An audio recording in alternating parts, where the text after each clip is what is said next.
예, 바로 이 편을 시작하겠습니다. 오늘 뭐 기관 수급 들어온 것들하고 외인 수급 들어온 것들이니까요. 잠시 좀 자세히 보시려면 멈춤하시고 보시고. 전에 어제 제가 에코 프로에 대해서 좀 부정적인 말씀을 드렸는데 오늘 주가가 좀 올라왔더라고요. 누가 대주주 샀던가 누가 임원들이 샀던가 임원들도 장내 매수하고. 그래서 그냥 제 관점에서는 굳이 증자를 하는 부분에 있어서 투자자들한테 좀 부담이 될 수 있게 주가를 쭉 더 올릴 수는 있을까 하는 생각은 들어요. 일단 주가는 좀 거푸로 올라왔는데요. 그죠? 올라왔는데 위에 제가 얘기하는 사이클상 하락각으로 좀 내려오고 있죠. 36,000원대 많이 올라와요. 이 전저점 여기 개파락하기 시작했던 부분 여기를 올라가기가 그리 쉽지는 않을 것 같아요. 그냥 제가 이제 부정적으로 보기 때문에 오후 9시입니다. 하여간 끊을 수도 없고 자 그래요. 그렇게 보고 있습니다. 조금 살짝 저 위로 가서 좀 붙잡는 건 좀 전 리스크가 좀 있지 않을까. 뭐 밑에서 굳이 그렇다고 크게 하락시킬 부분은 아니니까 하단에서 어느 정도 일정 부분 뭐 바닥은 잡을 수는 있겠지만 위로 갈 때 따라잡을 부분은 좀 리스크적인 면이 있다고 생각을 합니다. 네, 그건 그렇고요. 하여간 수급은 좋네요. V1택 저 V1택 저 그렇고요. 일단 오늘 시간 하나금투에서 보니 마감 시향 저격을 하고 나왔는데요. 내용을 잠깐 보시고요. 어쩌고 결국엔 대부분의 내용들이 결국은 트럼프가 설마 자기한테 안 좋은 방향으로 가는 중국과의 무역 전쟁을 계속 할 것이냐라는 부분이 있거든요. 결국엔 출구 전략처럼 해결을 볼 거다. 근데 그 시일이 이제 다음 주 7월 6일이죠. 환세부가 그 5월 30일이 그 투자 제한 조치에 대한 부분, 6월 30일이 투자 제한 조치에 대한 부분 나오고 그래도 노이즈가 나오면 7월 6일까지도 그 부분이 좀 갈 수는 있겠죠. 시장 변동성이. 하여간 그렇고요. 그리고 지금 관심종목 스토리로 나온 부분들은 제가 6월 23일 방송을 보시면 거기에 일단은 제가 그 엑셀 표로 정리는 그냥 간단하게 YIK랑 IC랑 K명만 정리를 해드렸는데 지금 올려드렸더니 열 몇 개 되는 종목에 대한 내용은 6월 30일 방송을 보시면 거기에 안에 있을 거예요. 그러니까 제가 리바이벌 하는 시간이 좀 그러니까 좀 보실 분들은 그 투자 아이디어들 거기서 보시고요. 지금 차트를 좀 이따 좀 볼 건데 해성 DS하고 V1택이 좀 많이 좀 올라왔어요. 근데 수급을 보시면 기관 수급이 좀 올라오는데 저도 이 말에 조금 공감이 가는 부분이에요. 요즘 그 차트 중에 보시면 그 바닥 없이 쭉 한번 거의 낙폭과대했던 종목 중에 중소형주 중에 한번 쭉 뜬금없이 올라오는 애들이 있어요. 가끔씩 보면 거기 수급이 들어온단 말이죠. 지금 이제 6월이다 보니까 2분기가 끝나가는 시점에 그 왜 발송해 주잖아요. 펀드 성과 무슨 수익률 얼마 났다고. 그래도 명색이 돈을 굴리는 입장에서 수익이 나야 고객들한테 좀 체면이 있겠죠. 그렇다고 치면 대신 그렇다고 대형주로 올리기엔 돈이 그죠 힘들고 기존에 이제 물렸던 것들 좀 더 올려서 뭐 손실을 떨기든가 수익률을 좀 올리든가 하는 방향이 되는 시도라는 부분에 조금 전 공감을 해요. 그러면 실제로 왜 우리 윈도우 드레싱이나 선물처럼 선물도 한번 그 장막판에 한번 쭉 올렸다가 그 다음에 빼버리죠. 나중에 이제 청산하고 나서는 그런 경우들이 있다면 특히나 이제 해성DS 부연택 같이 이제 수급으로 봐서 기관 수급들 갑작스레 이번 달에 들어온 기관 수급들 중에서 차익성으로 또 7월에 바로 또 그런 부분들은 또 내려올 수가 있으니까 따라가시면 좀 위험할 것 같아요. 리스크적인 부분이 있으니까. 그리고 특히나 저 부연택은 2분기가 제가 좋은 걸로 봤는데 실적은 해성 DS 같은 경우는 2분기가 전년 동기 대비 좀 그러니까 크게는 아니지만 좀 떨어져요. 그래서 저렇게 급하게 올라갈 필요는 없는데 뭐 단지 뭐 레포트가 수출 비중이 높아서 뭐 그리고 원자재 구입 가격이 좀 안정화돼서 뭐 그렇다는 레포트들이 최근에 나와서 그 부분에 대한 것 때문에 조금 올라온 것도 감안은 하지만 그래도 조금 과하게 좀 올라온 것 같아요. 전고점까지 일단 뭐 올라온 것 같으니까 좀 차트를 보면서 말씀드릴 거고. 그리고 아까 말씀드렸다시피 이 종목이 너무 분산되어 있죠. 그리고 이런 부분들은 조금 빼서 그 시기 부분을 좀 조율하면 어떨까 하는 생각이 들더라고요. 그래서 말씀드렸던 YRK, ICD, KMAC은 좀 아직 시기가 좀 지켜보는 종목으로 보는 거고, 3위 각기는 일단 2분기 실적 발표까지. 얘가 미리 그 충당금은 해놨고, 그 면서점 철수하면서 충당금 받았으니까 비용이 안 나간다면 2분기 실적이 좀 더 좋지 않을까 싶은데, 만약에 이제 반대의 개념으로 저기에 혹시라도 알지 못했던 그 충당금이 손실금이 그 나가게 된다면 실적이 좀 악화되면서 떨어지겠죠. 그때는 또 매수 포인트가 나오지 않을까 싶은데, 만약에 지금 차트를 보면 괜찮은 것 같아요. 그렇게 크게 시장에 휘둘리는 것 같지 않아서 그렇고요. EM텍 같은 경우도 그 릴이 좀 실적에 반영이 되는 게 2분기가 될지 3분기가 될지 잘 모르겠지만, 요즘에 최근에 오늘도 보니까 공시가 나왔더라고요. 그 대주주가 지금 장내 매수했는데, 예전에 한 17,000원 정도에서 장내 매수를 했었어요. 10만 주 정도를. 지금 한 7만여 주를 16,000 얼마대에 좀 또 한 것 같은데, 그렇고 그건 좀 지켜볼, 그 대주주나 이쪽에서 좀 매수할 때는 조금 관심 있게 봐야 되는 시기인 것 같아요. 그렇고요.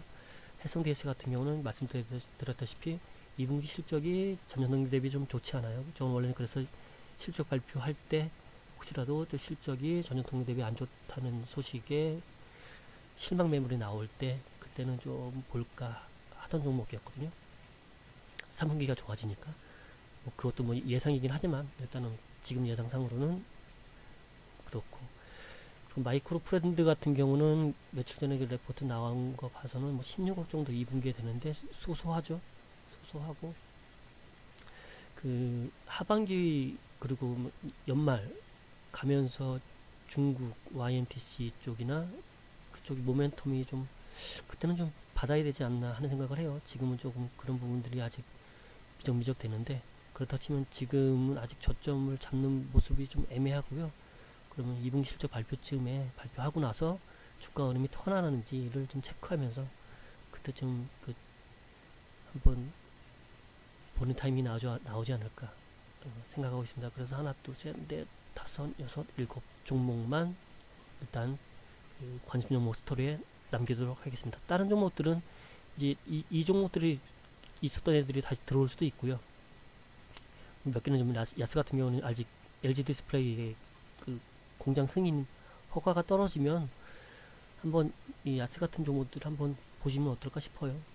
저 같은 경우에 저런 것들 어차피 그 소식이 반영되기 전에 뭐 시장이 끝나고 나서 뭐 그 다음날 아침에 갑자기 뭐 그런 소식이 나왔다 그러면 저는 그 갭상승 하겠죠. 갭상승 하면 저 같은 경우는 매매 타입이 갭상승 하면 갭상승 시초가하고 시초가 아래 올라가면 안 사요.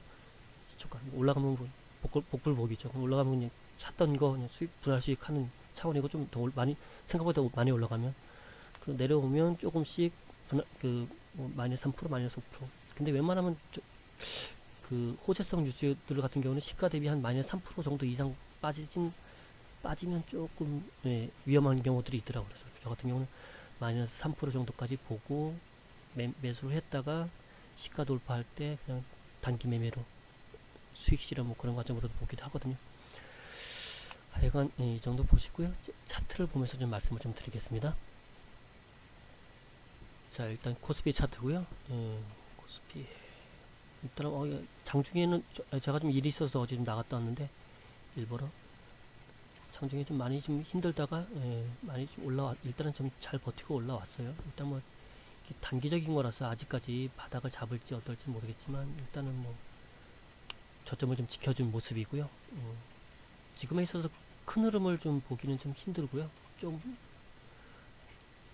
더 지나야, 계속 말씀을 드리지만 얘가 좀 기다려야 되겠죠. 얘가 와서 좀 얘를 넘어갈 시간이 필요하니까 바로 급반등은 좀 힘들 것 같고요. 지금 생각으로는 조금 더 지켜봐야 될 것 같습니다. 거기다 또 뭐 더 말씀드릴 거 없고, 장중에도 820선 부분만 지켜주는 흐름 체크하면 될 것 같고요. 일단은 리스크적인 부분은 820 부분을 하회하는 종가로 끝났을 때 그때는 좀 리스크적인 부분이 생길 수도 있으니까요. 그때는 좀 위기 리스크 관리를 좀 더 하셔야 될 것 같다고 생각을 합니다. YIK고요. 주가 흐름 아직까지 뭐 힘들죠. 자, 흘러내리면 2분까지도 좀 흘러내릴 수는 있겠어요. 3,600원대. 일단은 뭐 저점을 크게 훼손하는 부분은 아니니까요. 여기서 올라줄지는 체크해 봐야 될 것 같고요. YIK는 그 내년 그 CB 전환될 때까지 좀 보고 있고요.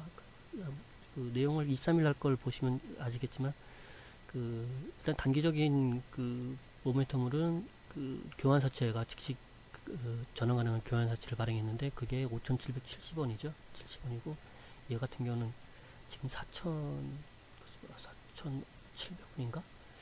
그렇고 하여간 좀 더 그 전환사채가 리피싱이 된다면 4,050원 정도까지 리피싱이 될 수가 있어요. 하여간 그런데 그 교환사채 같은 경우는 그 전환이 즉시되는 부분이었는데 주가가 뭐 발행하고 나서 확 떨어지는 바람에 이 모양이 돼가지고 그 가격에 그 전환 특히나 뭐 이자율 없이 발행했던 사람들도 생각이 있어서 발행을 했을 테니까 전 그거에 조금 포커싱을 좀 맞췄고요. 단기적으로는. 그래서 얘는 내년까지는 한 번쯤 그 회사에 또 다른 변화가 있는지를 한번 좀 보고 싶다는 관점으로 좀 봤고요.